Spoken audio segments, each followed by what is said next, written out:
Hi, I'm Mark Powers from This Old House magazine. Even if you've never worked with stencils before, painting a border around a doorway is an easy project that any novice can tackle. You can paint it using pre-cut stencils, but designing your own stencils will give you a more custom look, just as we did here. We also opted for an aged, old world look by dabbing on just enough paint to let the wall color underneath show through. Start by measuring your doorway. Mark the center line on the casing above the door with a pencil. You'll use this mark later to position your first stencil. Next, sketch your pattern freehand or print one using a computer. Tape the sketches around the doorway, leaving a consistent space between the edge of the casing and your stencil design.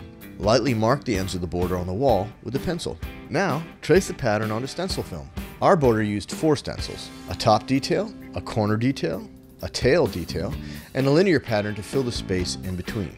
Lay a piece of film over the top detail so that one edge aligns with the edge of the pattern that's closest to the door casing. Cut the film to size, leaving a space of at least 1 inch all around to keep the stencil intact. Tape the film to your pattern to prevent shifting, and trace the pattern onto the film with a fine tip permanent marker. Mark a center line on the bottom edge of the top stencil. Trace the other stencils in the same manner.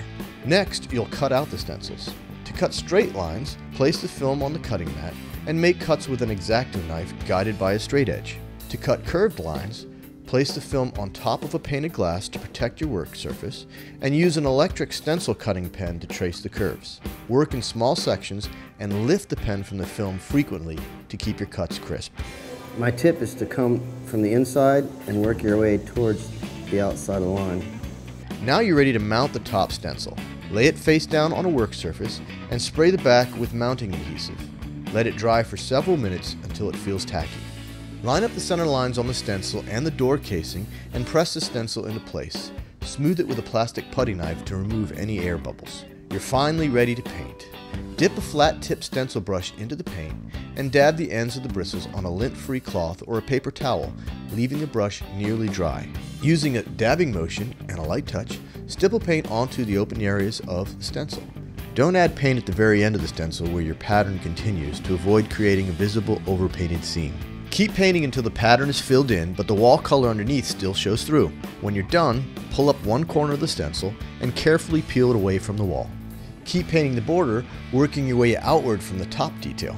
Make sure the paint is dried on the adjacent project area before mounting each stencil, and be careful not to overpaint the areas that overlap where the pattern continues. Between uses, rinse stencils in hot water and dry with a lint-free cloth or paper towel. Flip over the corner stencil to paint the symmetrical pattern at the doorway's corners. Finish by mounting the tail stencil on one side of the doorway, painting the pattern, then rinsing it and flipping it over to finish the other side. Let all paint dry completely. You'll love how your new doorway border adds a touch of charm to the room.